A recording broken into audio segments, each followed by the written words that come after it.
I am pleading with LeBron James as a father.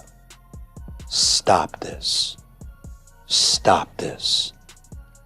We all know that Bronny James is in the NBA because of his dad. I would be happy about getting to the league instead of me thinking about playing with my dad. He's got humility to him. He doesn't act like he's privileged, but they treat him, the coaches treat him like he's privileged because he is, because he's that guy's son and he was the 55th pick in the draft. The noise around Bronny James has hit a point where every single possession feels like it's being judged in slow motion. One missed shot turns into a debate, one quiet stretch turns into a headline, and one rotation decision suddenly becomes proof that something strange is going on behind the scenes. Lately, fans have started pointing out what they call a very strange pattern in how his minutes are being handled, and the conversation is no longer just about development.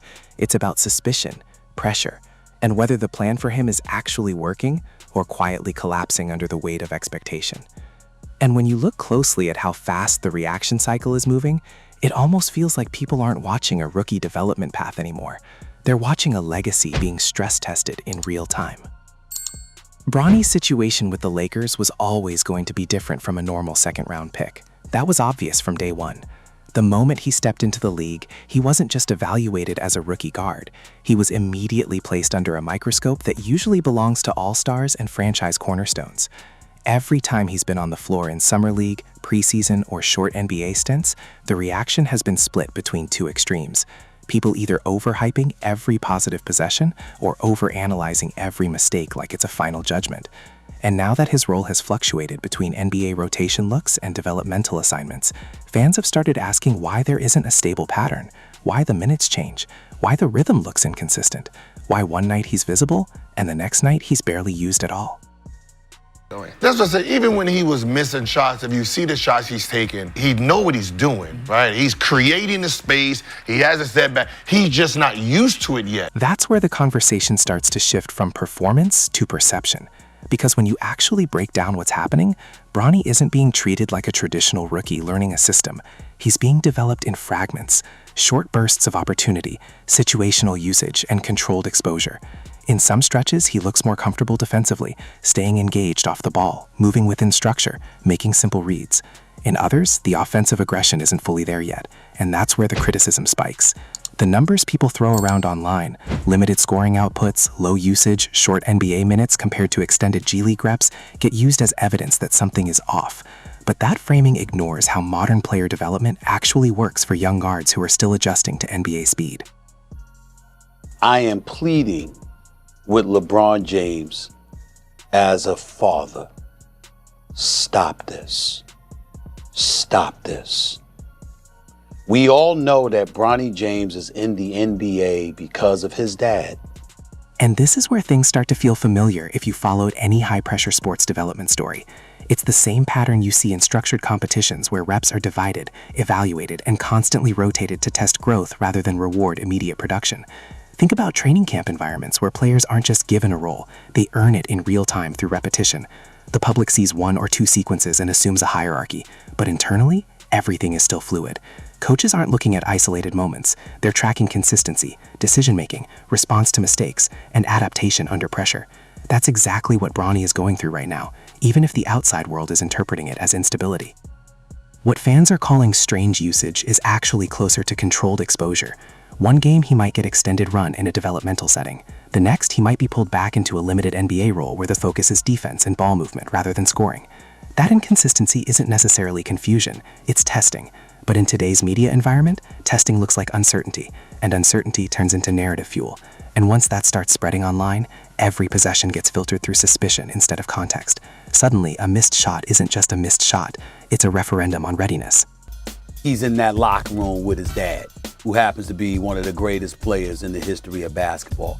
It's just not a distraction that I think a new coach, who's a rookie head coach, in J.J. Redick and his staff and others should have to deal with. Here's the part nobody's talking about. Development for young guards like Bronny is rarely linear, especially when they're being evaluated on both ends of the floor in two different competitive environments at the same time. One environment rewards experimentation, the other punishes mistakes immediately. That split creates what looks like inconsistency from the outside, but inside the system, it's actually a designed stress test. The goal isn't to make everything look clean right now, it's to see how the player reacts when the environment changes underneath them. And that's where most of the public interpretation completely misses the point. The comparison here to structured competition environments in other sports becomes unavoidable. In systems where reps are split evenly between players, nobody assumes the rotation is permanent. It's understood that evaluation is ongoing.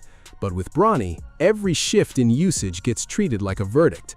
That's the difference between development watching and narrative watching. And the Lakers, whether intentionally or not, have placed him in one of the most high-visibility development paths in the league. Every decision is public. Every rotation is dissected. Every stretch of silence becomes evidence for a theory. Now layer in the legacy factor, and everything multiplies. Bronny isn't just any rookie fighting for a role. He's the son of one of the greatest players in basketball history. That alone changes how patience is perceived. For most rookies, inconsistency is expected. For him, inconsistency becomes controversial. If he plays well in short bursts, people ask why he isn't playing more. If he struggles, people question whether he belongs at all. There is no neutral interpretation available for him right now. Everything is amplified through the lens of his last name.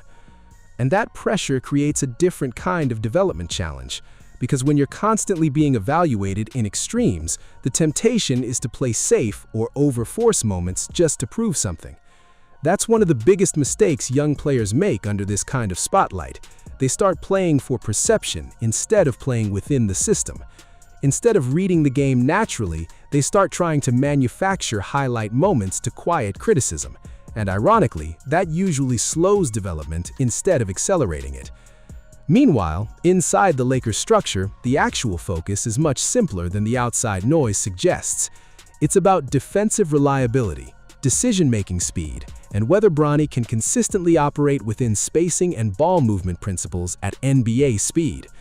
Offense will come later. That's typically how developmental guards are built when they aren't primary scoring options. But the public conversation rarely waits for that timeline. It wants immediate validation, immediate production, immediate clarity on whether a player is working out or not.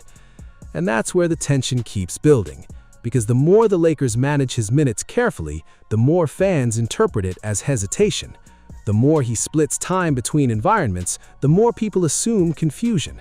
But from a developmental standpoint, it's actually a common approach for players transitioning from college-level rhythm into NBA-level speed. The problem isn't necessarily the plan, it's the visibility of the plan. At the same time, the legacy angle looms over everything. LeBron James has spent 2 decades building a standard that exists outside of normal basketball expectations. So when Bronny steps on the floor, he isn't just compared to other rookies, he's compared to an entire era of greatness. That comparison is unfair in a developmental sense, but unavoidable in a media sense. It creates a situation where every step forward has to be measured against an impossible reference point. And yet, there are signs that the foundation is being built, even if it isn't flashy. Defensive engagement, awareness off the ball, willingness to make simple reads, and improving comfort in structured offense are all part of the early-stage profile. Those aren't the things that trend online, but they're the things that determine whether a player eventually sticks. The problem is that none of that looks dramatic in real time, and modern discourse is built entirely on dramatic moments. This is where the broader debate starts to heat up. Is the Lakers' approach helping him grow under controlled pressure, or is the constant switching between roles creating more noise than clarity? Some argue that he needs consistent minutes in one environment to build rhythm. Others argue that exposure to NBA pace, even in short bursts, is more valuable long-term than dominating in a single developmental setting. Both sides think they're right, and both sides are reacting to incomplete information. The truth is, this is exactly the type of situation where patience and perception collide. The process might be sound, but the visibility makes it feel unstable. And when a player is attached to one of the biggest names in sports, stability is the one thing the public assumes should already exist. So as the season and development path continue, the conversation around Bronny James won't slow down. It will likely get louder. Every rotation change will be analyzed. Every scoring stretch will be inflated. Every quiet game will spark new questions. But the actual evaluation inside the building will stay focused on something far simpler: growth over time, not reaction in the moment. And that leads to the real debate fans are about to have: whether Bronny is being carefully developed for a long-term role, or whether the constant shifting between expectations, environments, and narratives is making it harder than it needs to be for him to ever find his true rhythm at the NBA level.